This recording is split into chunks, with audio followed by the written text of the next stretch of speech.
Hello and welcome to Talk 200, a lecture and podcast series to celebrate the University of Manchester's bicentenary year.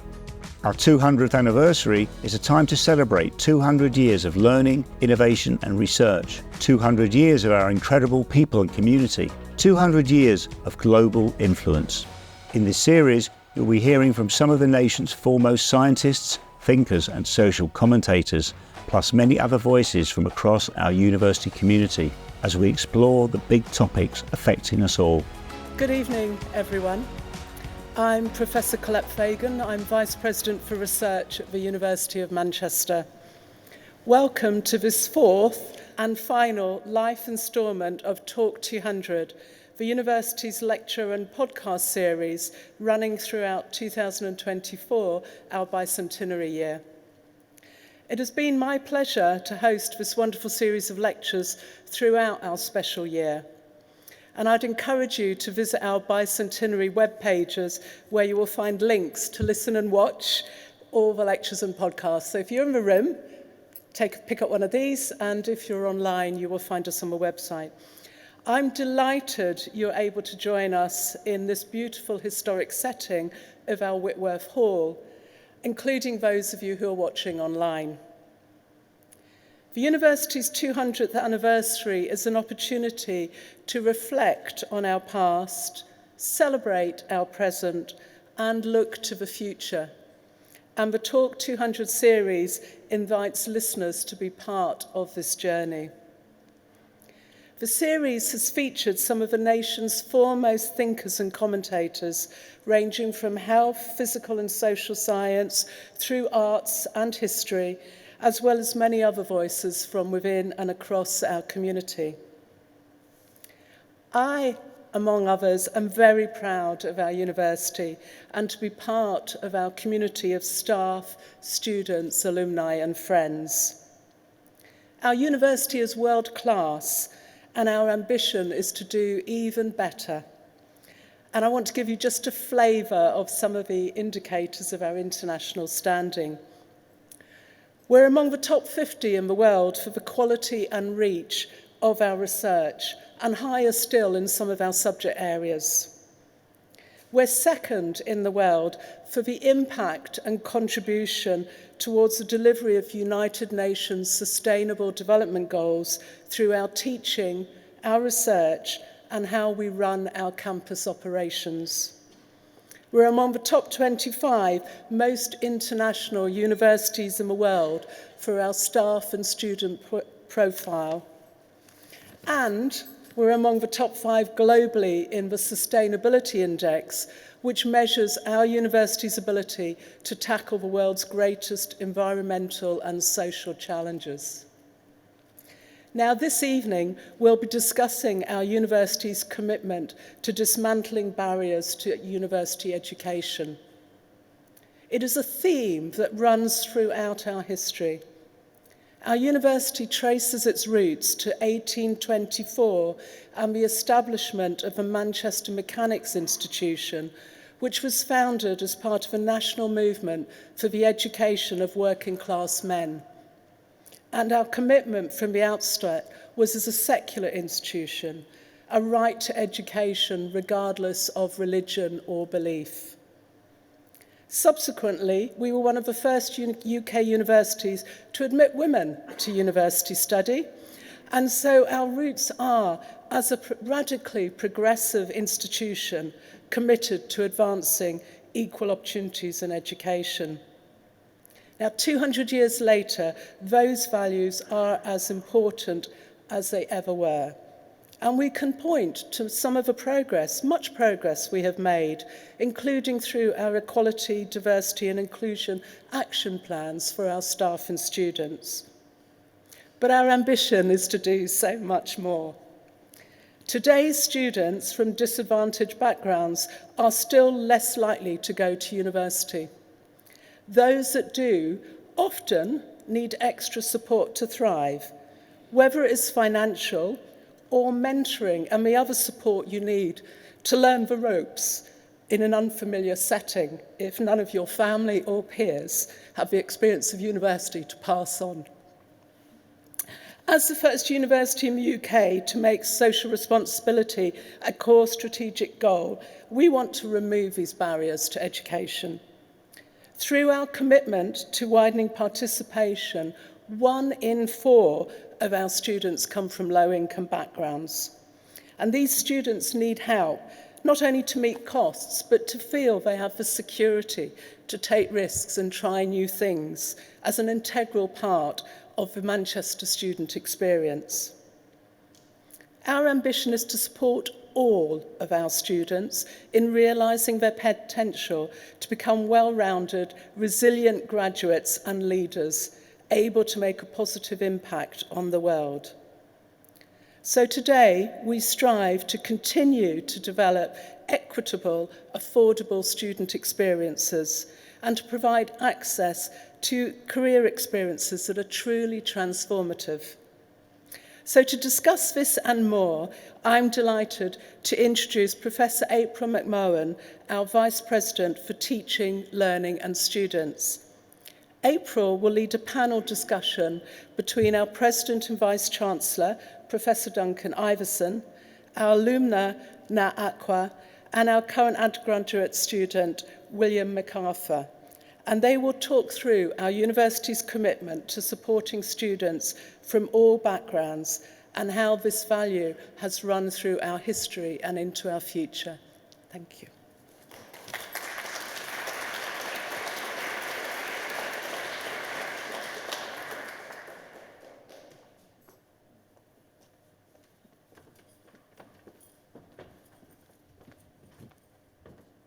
Hello, everybody. I was just going to hop up there, and then I thought a bad thing could happen if I try and get up there. I'll just go round and pop up the steps. So thank you for being patient while we did that very thing. And you are the brave and the bold who have got in from the snowy hinterlands of Oxford Road and have made your way here this evening. And well done, congratulations. I hope we are going to deliver and you will not regret that you have stayed for the later train. And I'm sure we can promise you a really good discussion.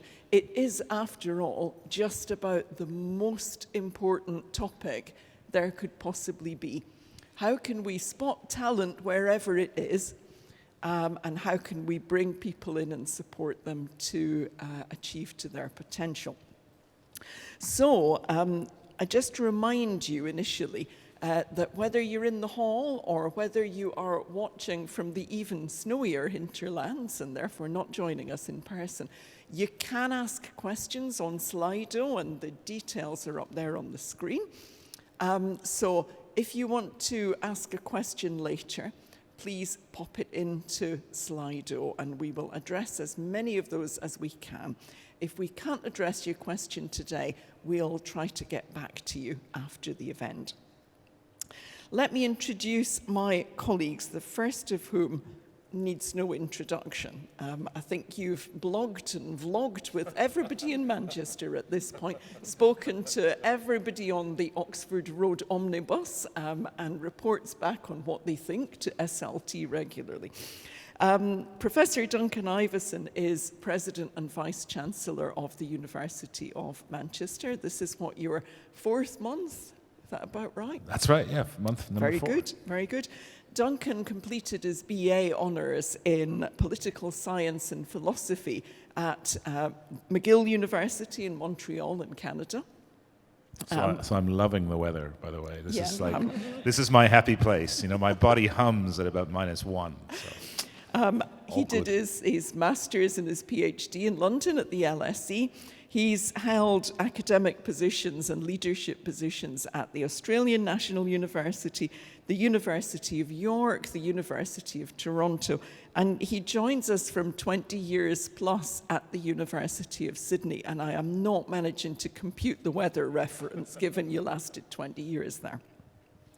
Duncan has taught and published extensively across political and moral philosophy, and he has a particular commitment to public engagement and building partnerships between universities, community organisations, industry and government. So, welcome, Duncan.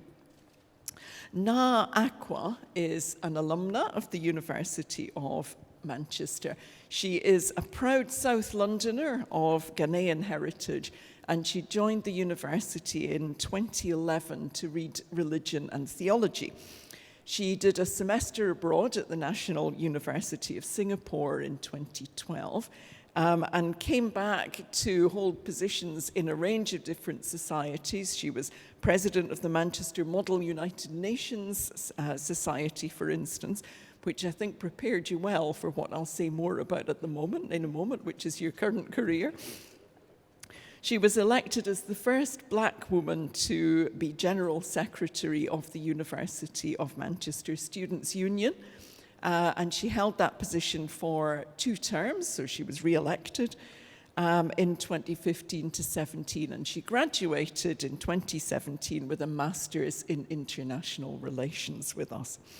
Once she had left Manchester, Na worked for an education charity dedicated to providing opportunities to young people. She helped them to develop employability skills and build their confidence. That's close to our hearts at Manchester too, as you know. And in 2019, Na then joined the civil service fast stream, and she now works in the Department of Health and Social Care, leading on crisis management and planning for national security risks. So I'm hoping that's your happy place. Is that? Yeah. Na is a trustee and vice chair of the Kids Network, which is a London-based charity with a mission to create new and meaningful community connections through mentoring to increase the resilience and the well-being of children aged 8 to 12.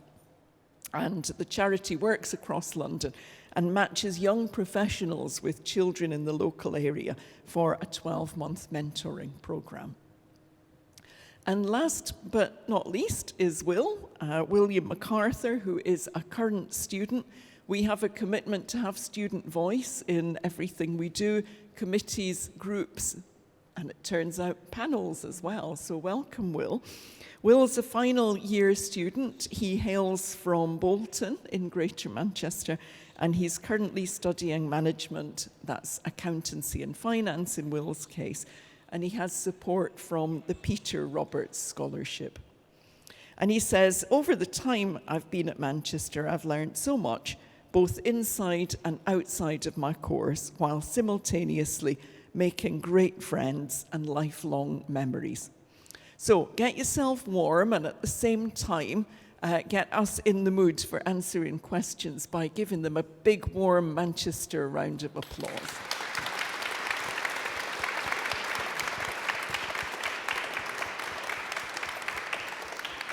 Right, it's only going to get better when you've all had the chance to actually say a thing. There will be more applause later. Let me start with some questions, and then we'll pick up the Slido questions in a bit, so keep typing them in. Duncan, we've got a huge legacy as the University of Manchester in terms of invention, original thought, inclusivity, social responsibility. And at the moment, you're taking all of that history and tradition that the university has, and you're using it to try to help us and support us to configure our new strategy for Manchester 2035. What do you think student success and student inclusion are going to look like in 2035? Yeah, it's a great question. And I guess one way I've tried to think about this question and put it to the colleagues here is thinking about not only the sort of university we want to be, right? Desire is one thing, but also, what's the university we need to be, right? Sort of an objective sort of claim, if I could put it that way. And I think, and one way I'm trying to come at this is what will the great 21st century universities look like? What do they need to be? And when I think about students, of course, great 21st century universities will have students at the heart of what they are and who they are and what they do. And so students need to be at the heart of our university by 2035. But what does that mean? I mean, I think in terms of student inclusion, I think great 21st century universities are going to kind of harness their resources to address the great challenges of the future, right? Whether it's in social care, whether it's in business and finance, we have to, in a sense, I think our social license to operate is going to be tied to our ability to do that. So how do we prepare our students to be the leaders of the future? How do we prepare students to go out into a world defined by artificial intelligence, by geopolitical disruption, by challenges that our world will be facing, by the environment and deep social disadvantage, but also characterized by incredible opportunities. So student success is going to be, for me, that we will produce the great sort of leaders of tomorrow, but not just any kind of leader. I mean, a leader that has not just the sort of, has learned something. I mean, content is important, but more importantly, what kind of skills do they need? And this is, I guess, this strategic discussion we're having now. What kind of skills do we think our students, what will define student success in terms of the skills they acquire, the character they're able to develop? So for example, we're living in a very turbulent time, so we're thinking a lot about how do we help our students have those really difficult conversations about hard issues on our campus? How do they develop their skills to be, thoughtful, critical, but also empathetic human beings? And how do they take that out into the community? So for me, the student success part is really important. It's probably one of the most important things we'll do as an institution. And that's also tied to the research environment we provide them. So we're thinking a lot about that. And for me, it's tied to them as to you as future leaders, right? Given the privilege of that we all have in being here. And then quickly on the sort of student inclusion side, well, we just simply will not solve the problems the world faces unless we open ourselves up to greater parts of our community than we do now. We just simply will not be able to tackle those problems. For me, I mean, diversity and inclusion is not just a sort of, it's a moral principle, but it's also a really practical one, which is we're just not taking advantage of the extraordinary talent and perspectives and insight that our community brings to bear on those problems. So I think great 21st century universities will also be deeply porous, open, welcoming institutions as well. And that's going to be a big challenge for us, because universities were kind of born of quite exclusive kinds of institutions. So how do we kind of crack that open? Thank you. One more for you, Duncan, if I may, and then I'm coming in Will's direction.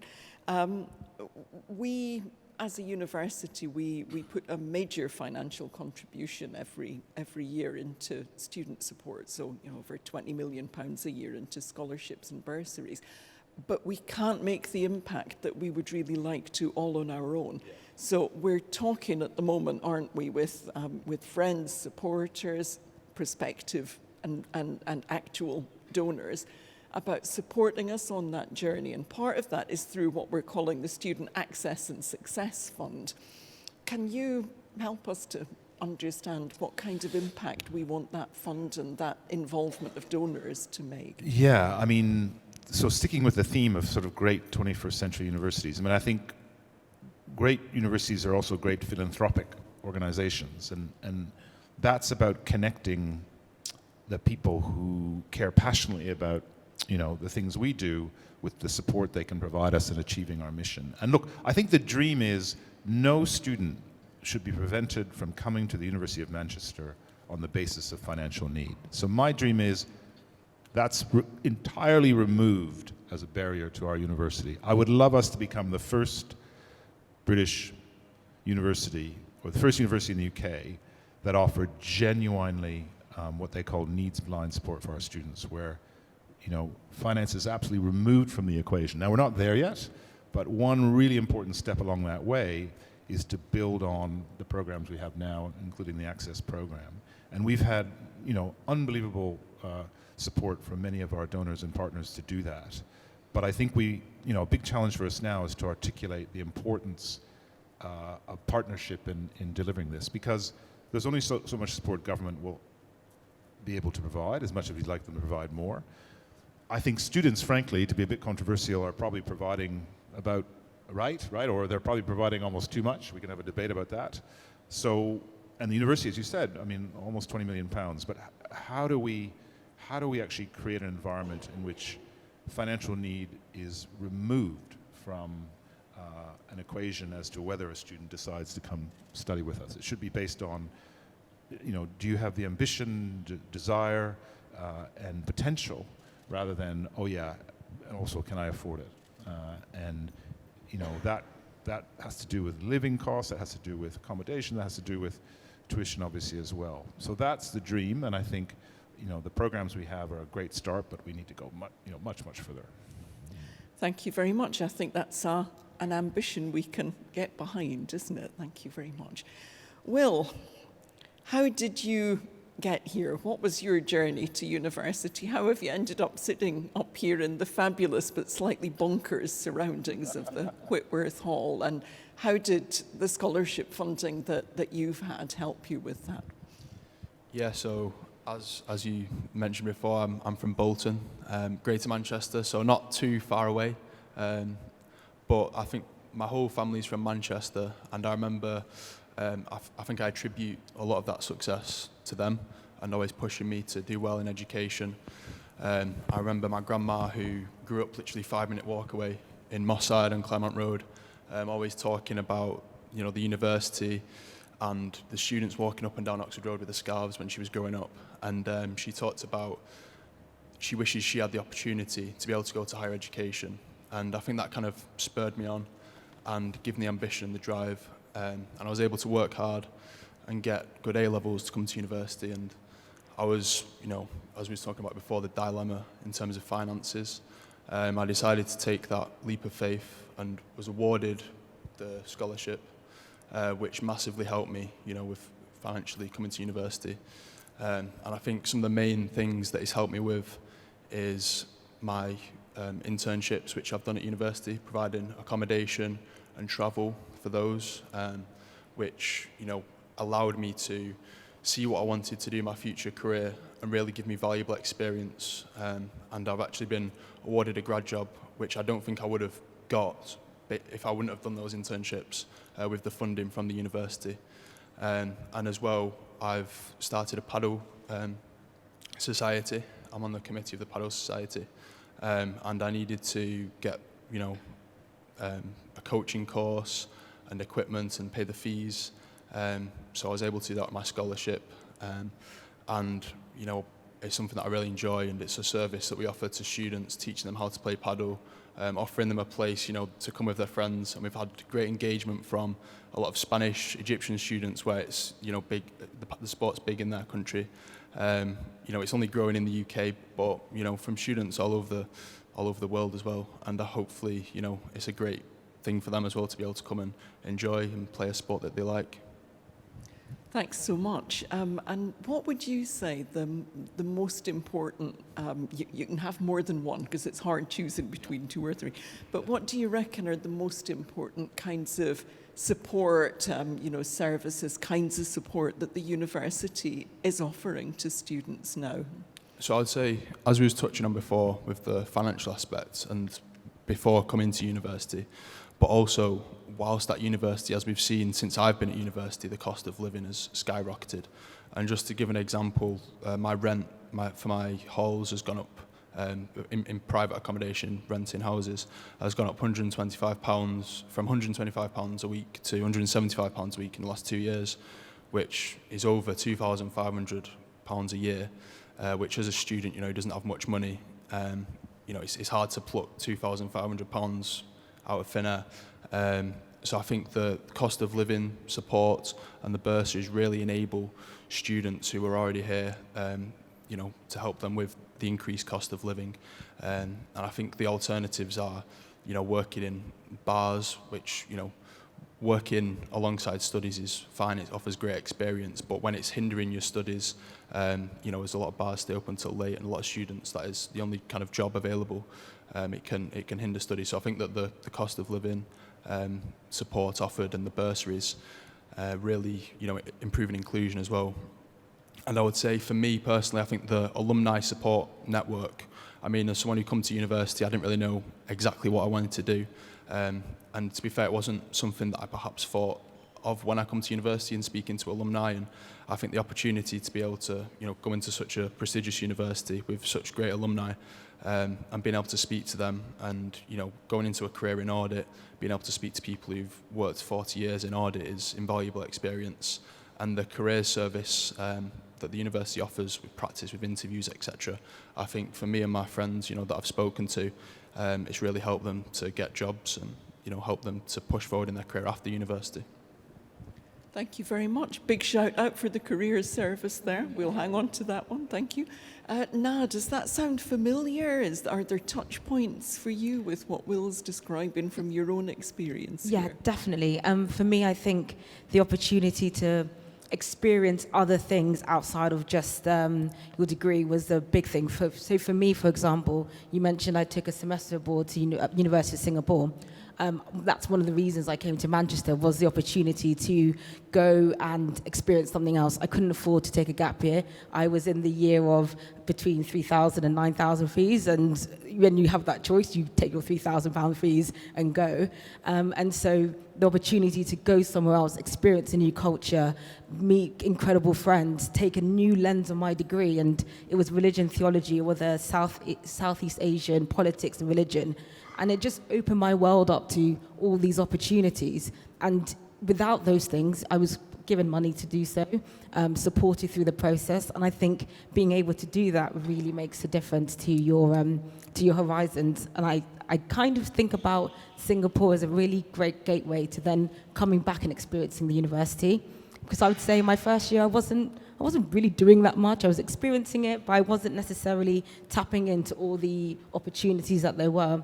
And then from second year, that Singapore experience then was able to do so, which probably led me down the path of doing Model United Nations and then going into the union and then being like, I'll run for General Secretary. And so actually all those sort of steps, the opportunity to be able to try something new in a safe environment with the support that if it doesn't work out, you don't like it, that's okay, you can try something else, I think is really, really important. So that sort of, the things that William has spoken about, I think really do resonate. I do think finances will always be a thing for students. It's expensive to live, and actually the cost of living only going up and up.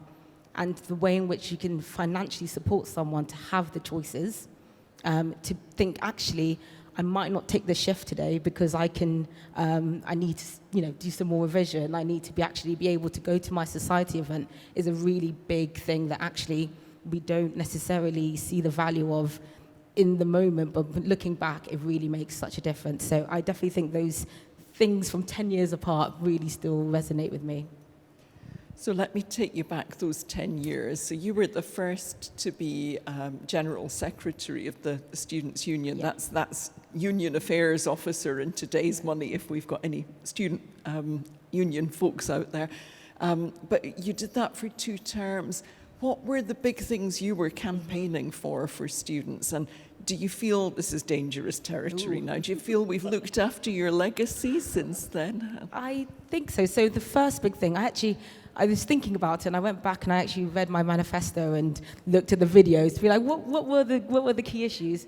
I think the first one was bursaries, and actually it was about master's bursaries. So at that time it was a very hard threshold to actually receive any funding as a master's student, and of course it was you had to pay for it, but actually there was an element around just because someone wants to do a master's doesn't mean, and it's a choice, but it doesn't mean that you should be excluded from doing so.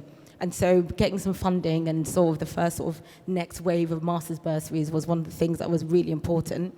And so I think through the Access Fund that still happens, which is great. So that is legacy keeping, which I'm happy to see.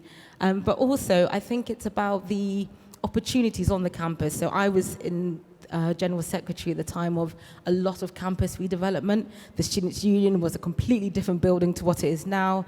The new sort of Rothwell building, which I've just seen, which looks fantastic, were all just, I guess, concepts at the time.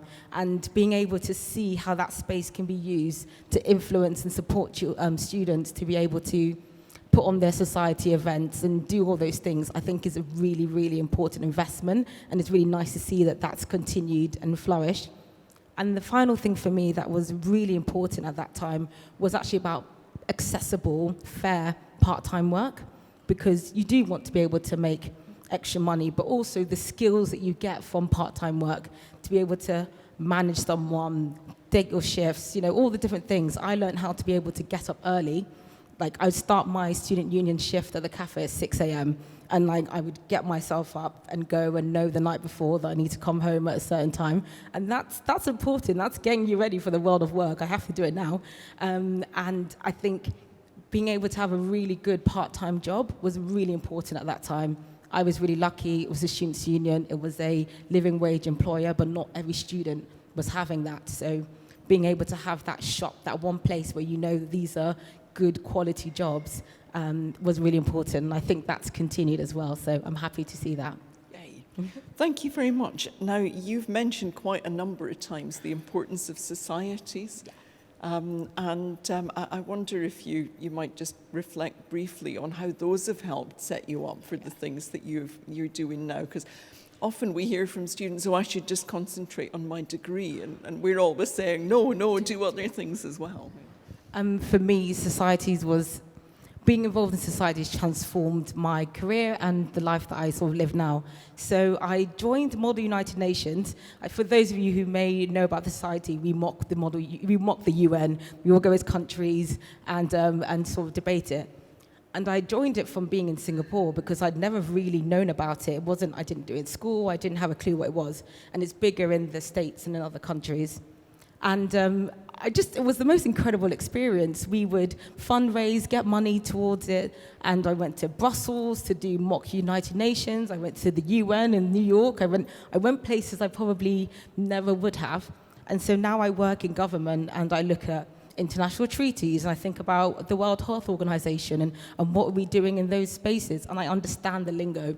I understand the workings of it. We were able to make relationships. So going out there and meeting people from around the world and delegating with them on this treaty. And it's mock, but the skills that we learned have carried on in all our lives. And I can say that not just for myself, but all those who I did the society with, to carry on and do that. I guess the second part for me was, without Model UN, I would not have run for General Secretary. There's no two ways about it. I felt able to take up leadership roles because I'd been the president of the society and had to organize things and have your committee and bring people together. And without that experience, I don't think I would have run for the role, which then led me to understand a lot more about governance. You get really involved into the university governance, and actually being a governor of the university, all those bits means that I've carried on being a trustee and doing all those sorts of roles throughout my life because I've had the taste of it. And so I think those are really key in thinking about how I've shaped my career going forward and the areas of work that I've got myself into.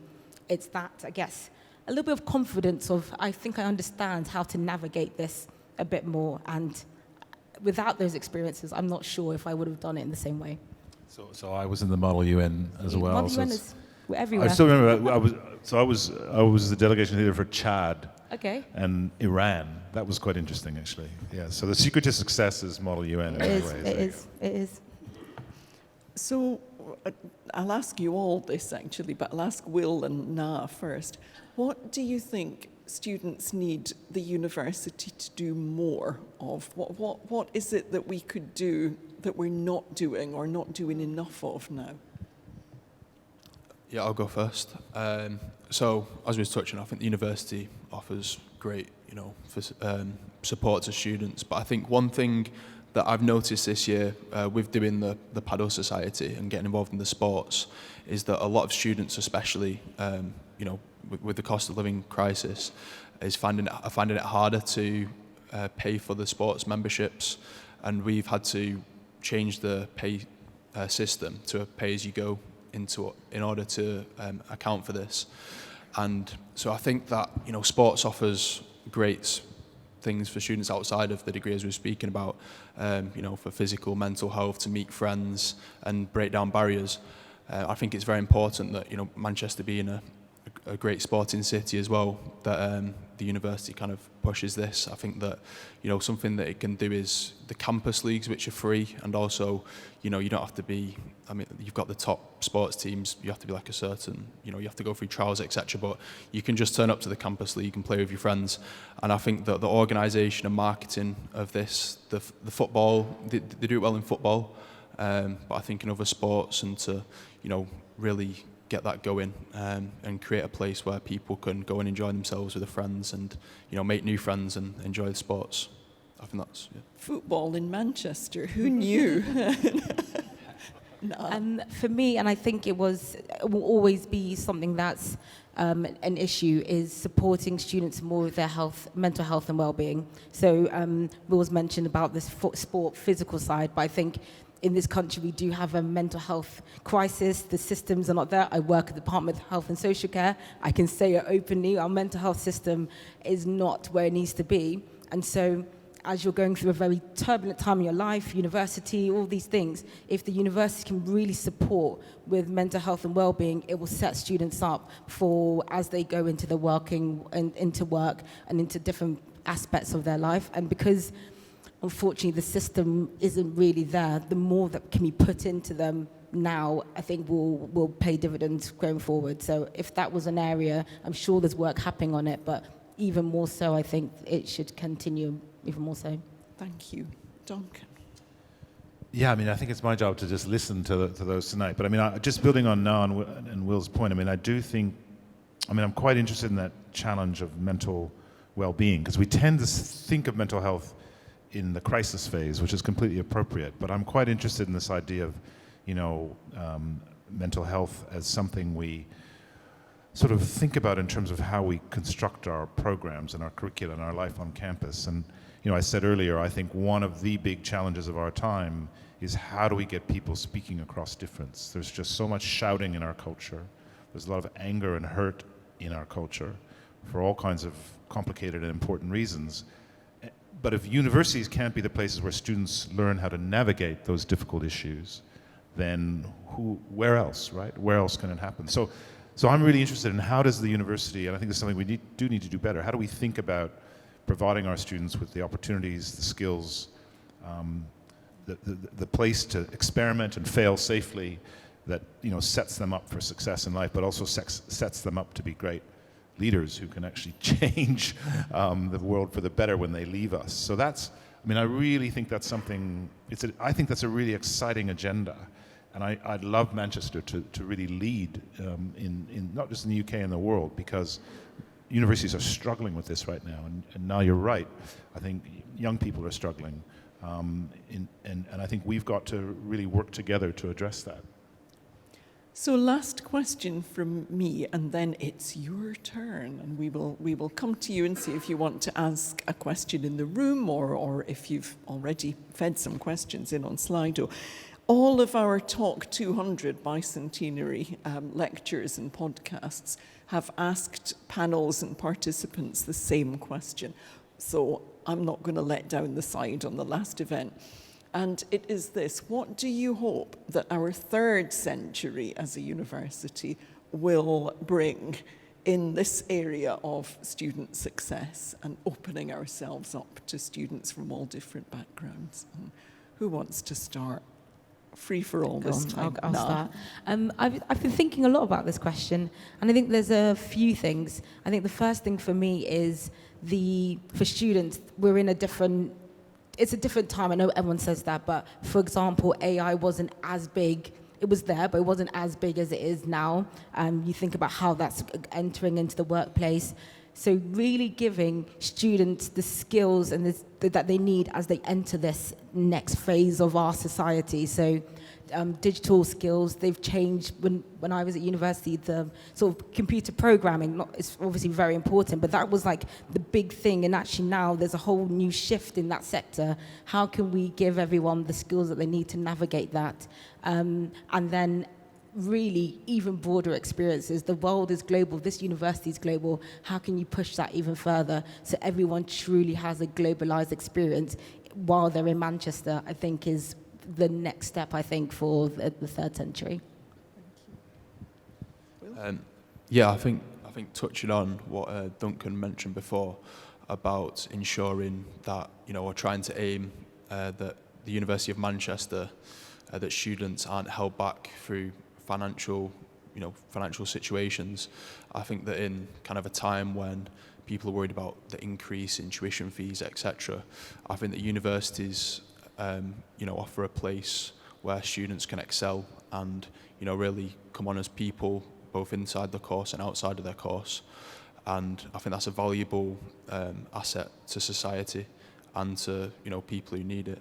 And I think that to ensure that role is always there in society on behalf of universities and the University of Manchester is crucial. Thank you, Duncan. I mean, everything they said. Yeah. And maybe one more thing. I mean, I do think, you know, student success in the future will be defined in part by our students leaving here being committed to learning for the rest of their lives. It sounds slightly paradoxical, right? You come to university to learn, you know, to learn something specific, but I think the most powerful thing you can give another human being is the gift of wanting to continue to learn, right? That is such a powerful thing. So how do we give our students that desire to keep learning and keep them connected to the university so we can help them keep learning in a whole range of ways, wherever they are in the world, wherever they are in society.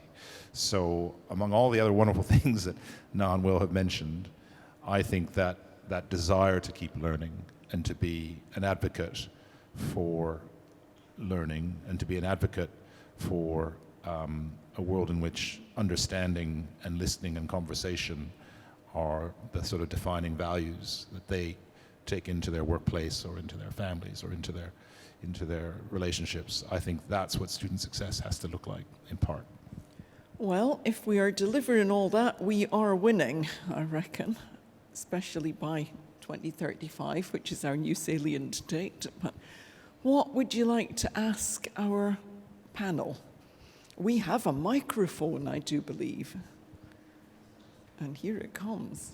We're borrowing Will's as well, but Na and Will are going to share in a very equitable manner. So who's first, please? So, David Denning, I'm in medicine and biological sciences. So, focusing on the success part rather than the access part, which they're intertwined, but the success bit. One of the things that we in the courses is that many students have to do projects, as you know. They have to do a project and then they get a mark on their project. So one of the things I've really focused on is trying to take some of those projects and publish them, make them into papers. And that has lots of benefits because it has a benefit for the student because they can put it on their CV. It has a learning process of actually going through that process of not just writing my 10,000 words, but taking my 10,000 words and making them 2,500 words, but delivering the same message. And it has the benefit for the world of filling gaps of literature because we choose something. So I think so one of the students who did that, one of the medical students, is now academic track at St George's in London. Another student has gone back and has got a job at the National Academy of Sciences in Beijing. Another one, the one that I'm currently working on, is a Nigerian medical student, British, who's we've teamed her up with a Thai master's student and 2 external people from Brazil, so it'll be an international publication. So really trying to tie people in and make this thing happen. But it doesn't happen in the time frame of the project, usually. It takes longer than that. So it's a commitment by me and the student to do that. And I think the university could support that by, when you have to nominate, you get these emails saying, choose your project, you've got to choose titles for your project. Fine, but they're thinking, if I choose a project which could be publishable, that would be great. And so that could go on that message, are these projects going to be publishable? And then in the performance evaluation, how many of your student projects got published? Which would be another piece of encouraging people to do that. And I realize that some subjects like audit, which Will is doing, isn't suitable for that, so it doesn't apply to everything, but it does apply to a lot of what we do, I think. Thank you. Now, you're in Duncan's happy place here because you're very interested in projects with a kind of practical application. And yeah, I mean, I'm interested in what Na and Will think of this, but I mean, I think I'm really keen that we have a serious discussion about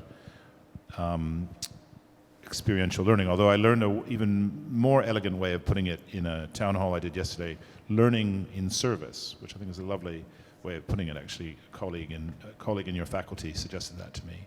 So I'm a big fan of that, and I think we can link our commitment to social responsibility to this concept of learning through service, including when students have a chance to do a project, when students have a chance to do volunteering, when they go on exchange, when they go into the workplace as part of their program or as part of their activity, how do we embed that in the curriculum, right? Not just as something that they do extra, something that is available, which is great, right? The fact that it's available, but how do we embed that in the curriculum? And then how do we help our students then, in a sense, translate that into something that they can then take with them after they've left us, whether that's the experience of actually what it's like to publish a paper, whether the experience of taking an abstract idea and standing up and explaining it to your fellow co-workers, whether it's navigating your way, through an experience in the field. I think that, but the crucial thing is, we have to not only give them that experience and that opportunity, but then give them the chance to reflect on it. What did I learn? How does this help me understand the concepts I'm acquiring in the course of my studies, and that then I'll take into the workplace? So I think it's a great challenge for us. Thank you. Now I'm going to try and squish in some more questions. We've got your neighbour, sir, has got a question, and then in front, and then I've got one over here, and then we'll see how we're doing. I'm getting the nod. Good. Off you go. Hi. So I think a lot of what you talked about sort of covered once you get into university, how do we provide that support? But I think what's as equally as important is getting people here in the first place. And I think there's a risk that sort of, if you work hard, you grow up on the fringes of, say, Tameside, Oldham, Rochdale, and you manage to get here, there's a risk that you sort of get here and then almost feel out of place in your own city. So I suppose my question would be, do you think we're doing enough to get young, talented people from Greater Manchester here? And if not, how do we improve that? It's like University Challenge. It's like nominate Will.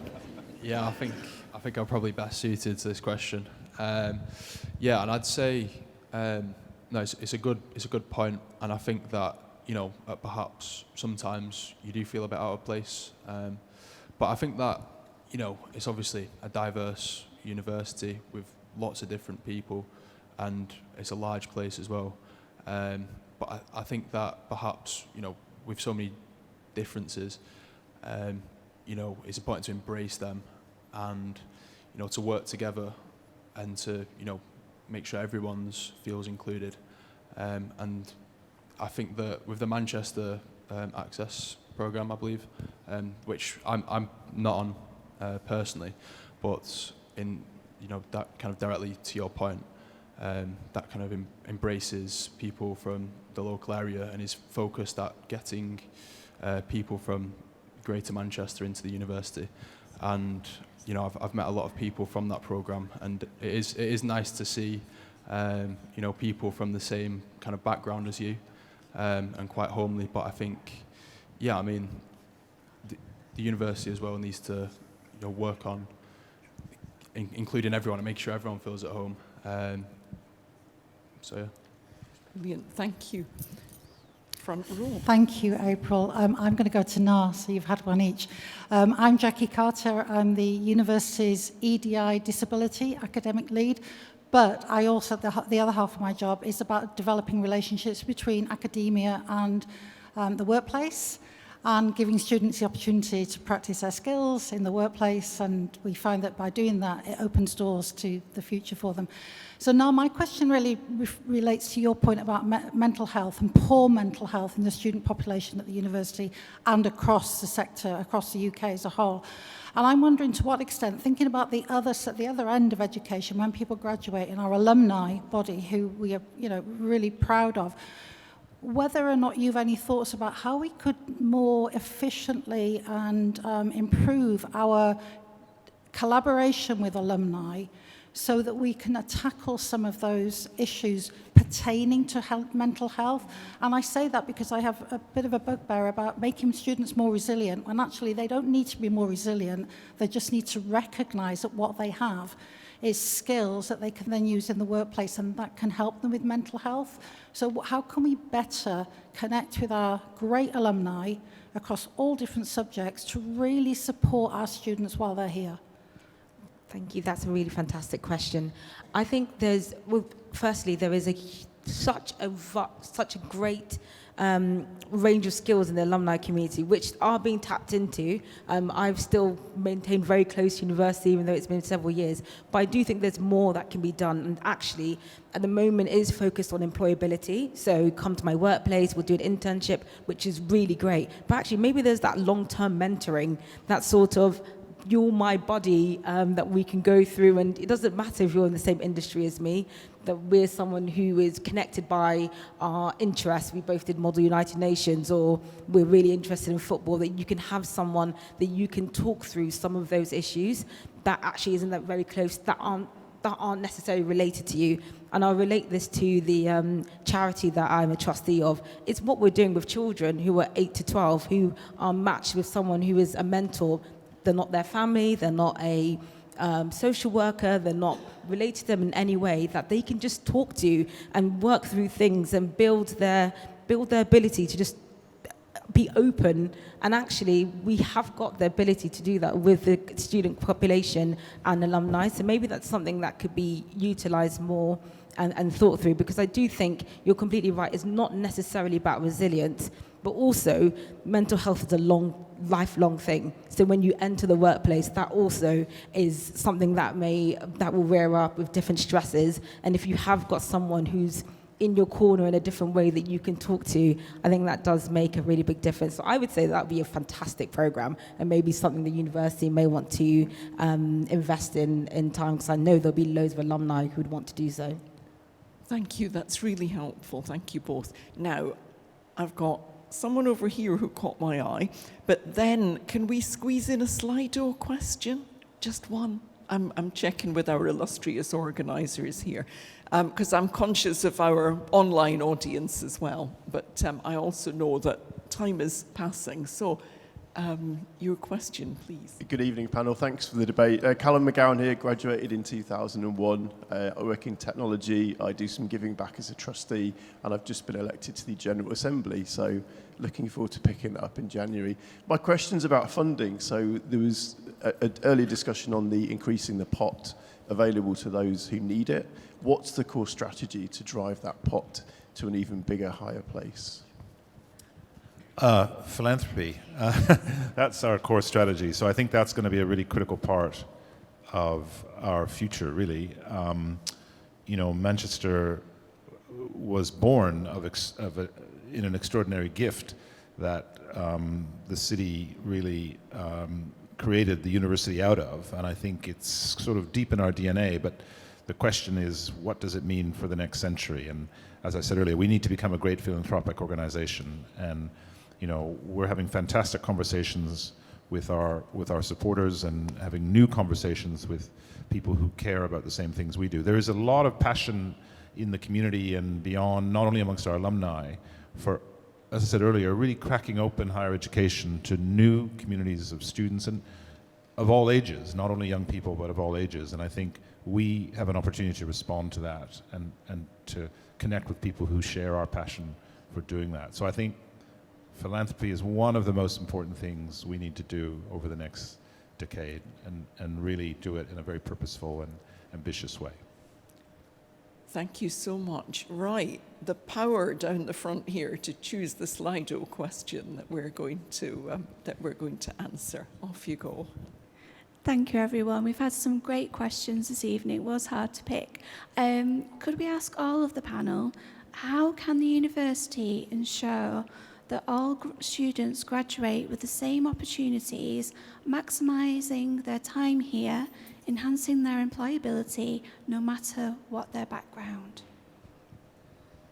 Who wants to have the first go? I'll go for it. I think the first thing is, the minute you enter the university, creating a bit of a plan, because for everyone that's going to be different. For some, actually really hunkering down on their studies and being like, I'm going on the PhD track, that's what I want to do, will be really important. And so actually, maybe equipping students with the ability to explore the things, but also having a plan for themselves that's personalized, because then you know the opportunities that are available for you. So being able to think, well, I have a kind of idea of I want to enter, I don't know, international politics. Here are all the different societies, your course, the different modules that you can do that are available to you, and letting someone pick and go through them and be supported in mapping out their own journey. Because I do think there's an element of also picking it for yourself. If someone else does it for you, it will never feel authentic. So the tools that the university can give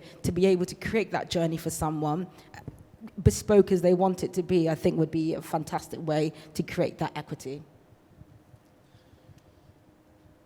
Yeah, I think that, sometimes when you're at university, deciding what you want to do after is quite daunting. But I think, the university enabling people to do that as early as possible, I think, can really benefit people. And creating, systems in place to try and encourage people to get involved, because I think that a lot of people, I know people who, I'm friends with at university who kind of put it away because it is so daunting, which I think if the university, encourages people and makes it perhaps less daunting, eases them into, looking at the future options, I think that will really enable people to, get a more equal opportunity after university and to experience things whilst they're studying here that can enable them to go on to great things afterwards. Yeah, again, everything they said.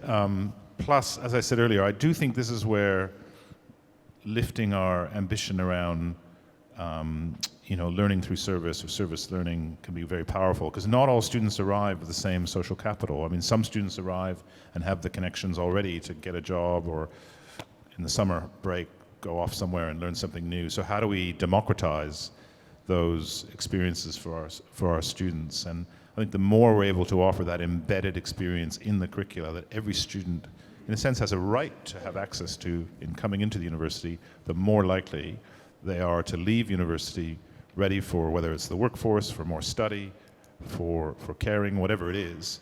I think that's probably a better way to try and provide more opportunities for our students than we currently are. So everything they said, and I would only add the best thing that students can do to help us to help them is to tell us, is there something you need? So often we come across students who you would objectively say there's something that we could really help you with, but they're not asking for that help. So if you or anyone that you are studying with is needing a bit of support, whether it's careers advice, whether it's money, whether it's getting out and about a bit more, or whether you don't really know but you feel as if you could do better if you had a bit more confidence or contact with others, come and let us know, and that's the best way that we can help. And I don't think that's a bad last word. So, but more importantly, thank you to our amazing panel. Thank you so much.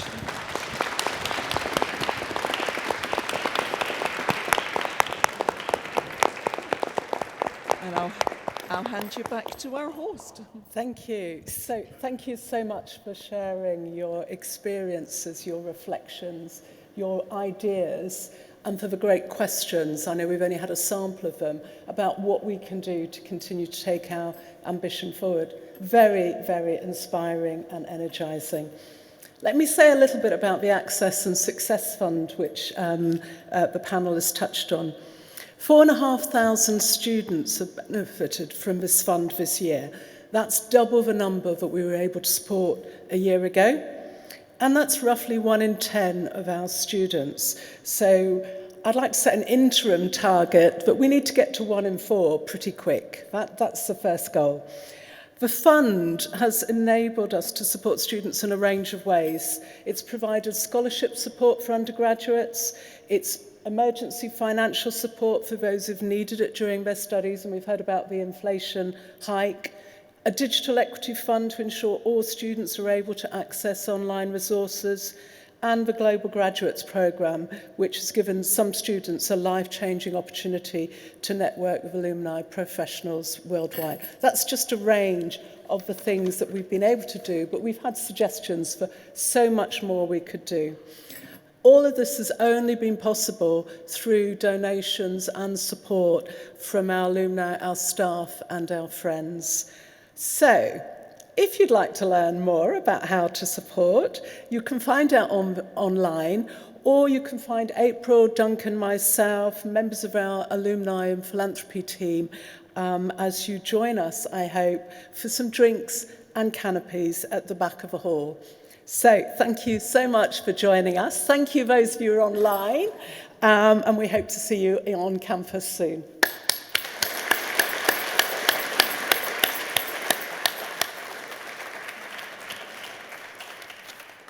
So don't be shy. Rush to the back of the hall. Thank you. To stay up to date with everything Talk 200, be sure to follow and subscribe to the series on the podcasting platform of your choice. Head to manchester.ac.uk/200 to find out more about this series and all the activity taking place across our bicentenary year, including our free festival, University Manchester, from the 6th to the 9th of June. Use the hashtag UOM200 to engage with Talk 200 and our wider bicentenary celebrations on social media. Thank you for joining us for this episode of Talk 200, a University of Manchester series. Until next time.